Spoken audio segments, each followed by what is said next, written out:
voici le récit de Lot, principalement reconnu dans la Bible pour son association avec la ville de Sodome, qui fut finalement anéantie par Dieu en raison de ses nombreuses transgressions.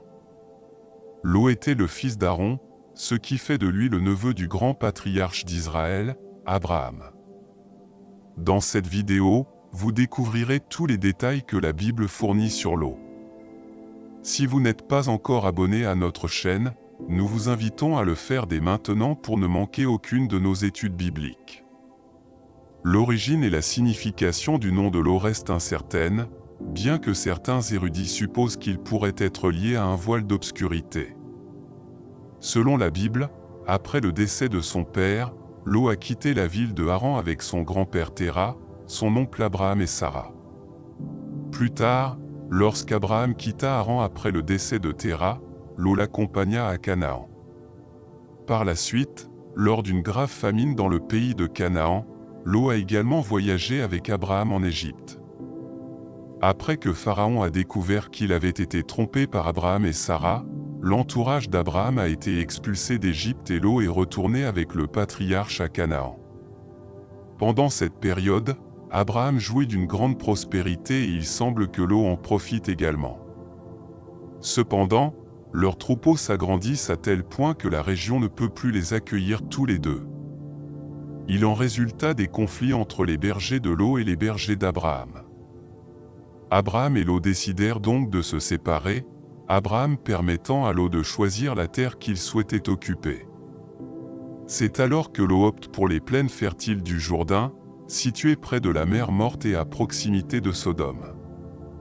Après s'être séparé d'Abraham, Lot s'est embarqué pour Sodome, où il s'est rapidement retrouvé mêlé aux affaires de la ville. Il est probable qu'il y ait atteint un statut social important, car lorsque les anges du Seigneur sont arrivés à Sodome, Lot a été trouvé assis à la porte de la ville. Dans l'Antiquité, la porte de la ville servait de lieu de rassemblement pour les membres les plus estimés de la cité, en particulier pour régler les questions juridiques.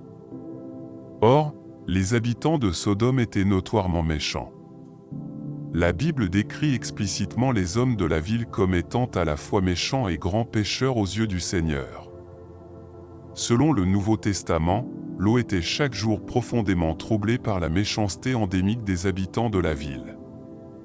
À un moment donné, une bataille s'est déroulée au cours de laquelle une coalition de rois mésopotamiens a vaincu les rois de Sodome, ainsi que ceux de Gomorrhe, d'Adma, de Tseboïm et de Béla, Zoar.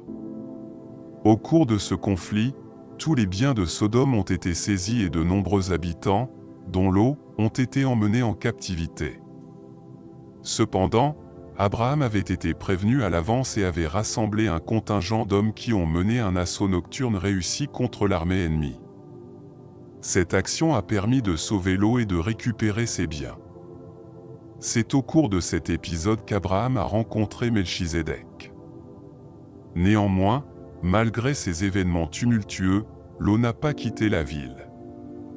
Lot réapparaît dans le récit biblique lorsque Dieu décide d'anéantir les villes de la plaine, dont Sodome et Gomorrhe. Cependant, avant la destruction de Sodome, la Bible raconte comment Lot et sa famille ont été sauvés par 2 anges envoyés par le Seigneur. Ce sauvetage était une manifestation de la grâce et de la miséricorde de Dieu, en grande partie à cause de son engagement envers Abraham. La Bible affirme que le Seigneur s'est souvenu d'Abraham et a extrait Lot et sa famille des ruines de la ville. L'accueil des anges du Seigneur par les habitants de Sodome illustre de manière frappante la déchéance morale qui a conduit au jugement divin sur la ville. Les hommes de Sodome nourrissaient le sinistre désir d'avoir des relations avec les anges, qui avaient pris une forme humaine. Notamment, la réaction de Lot face à cette situation désastreuse a été profondément troublante. Il a offert ses propres filles dans une tentative malencontreuse d'apaiser la foule déchaînée. Cette action a révélé la vulnérabilité de Lot et souligné l'influence corruptrice de Sodome sur lui. Lorsque les hommes de Sodome ont persisté dans leur poursuite des anges dans la maison de Lot, l'intervention divine les a frappés de cécité.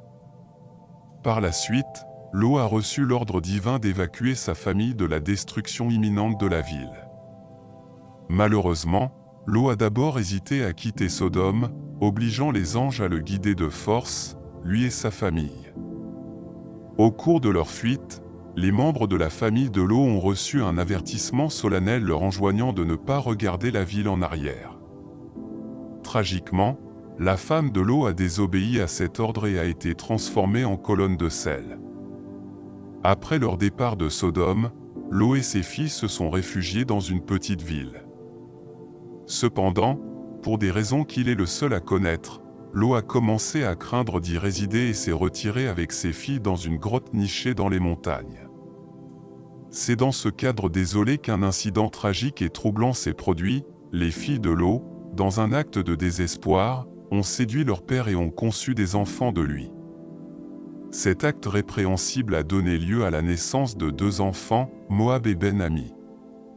Moab est à l'origine des Moabites, tandis que la lignée de Ben-Ami a donné naissance aux Ammonites. Ces 2 groupes poseront plus tard d'importants défis aux Israélites tout au long de leur histoire biblique. Ce récit mettant en scène les filles de Lot témoigne de l'engagement de la Bible à dépeindre avec franchise les défauts, les erreurs et les manquements moraux de ses personnages. Il renforce le message central selon lequel le salut est le fruit de la grâce de Dieu plutôt que du mérite humain. Outre sa mention dans le livre de la Genèse, Lot est cité à 2 autres reprises dans la Bible, notamment en relation avec ses descendants. Il est cité comme l'ancêtre des Moabites dans le livre du Deutéronome et est mentionné dans le psaume 83. Dans le Nouveau Testament, Jésus fait allusion à Lot dans l'évangile de Luc lorsqu'il évoque la destruction de Sodome et la délivrance de Lot. En outre, l'apôtre Pierre fait référence à Lot dans sa 2e épître, revenant sur l'épisode de la destruction de Sodome et de la délivrance de Lot. Cela résume le récit biblique de Lot, un homme qui a eu le privilège d'apprendre d'Abraham, le père de la foi. Malheureusement, la vie de Lot n'a pas été caractérisée par la foi, ce qui a conduit à une triste conclusion. Ce récit souligne la vérité biblique selon laquelle le salut est uniquement le fruit de la grâce de Dieu et ne peut être obtenu par le mérite humain. Nous espérons que vous avez trouvé ce récit instructif. N'hésitez pas à le partager avec d'autres, à nous faire part de vos réflexions dans les commentaires, et n'oubliez pas de vous abonner à notre chaîne et d'activer les notifications. Nous vous remercions de votre soutien.